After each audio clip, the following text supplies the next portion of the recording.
C'est la Corée de l'été, celle des bénévoles de la protection civile et de leur Protectour, une tournée dans l'Hexagone pour former au geste de premier secours tous ceux qui s'arrêtent au stand, avec pour démarrer l'atelier défibrillateur. Il faut s'écarter, il ne faut pas toucher la victime.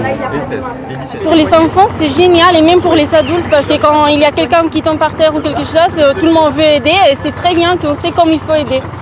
Massage cardiaque, position latérale de sécurité sont montrés puis répétés.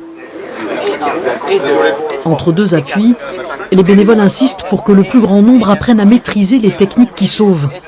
Vous êtes le premier acteur, vous êtes le premier témoin et votre objectif c'est d'assurer les gestes de premier secours, éviter l'aggravation de l'état de la victime jusqu'à ce que le relais médical arrive. Vous êtes le premier témoin. Serrez-moi la main ou ouvrez les yeux.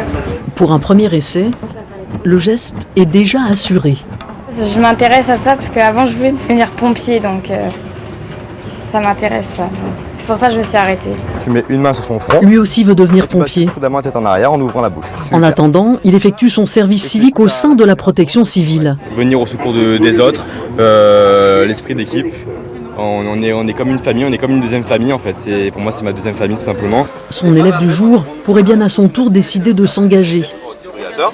Moi j'ai des petits frères, des petites sœurs, je trouve que c'est important si ça leur arrive que je puisse être là pour les aider ou même pour mes parents, pour les gens, tout ça. C'est très important de savoir ça. Une antenne de la protection civile doit ouvrir ses portes à Sainte-Maxime dans les mois qui viennent. À 16 ans, Lisa sera peut-être l'une de ses premières recrues.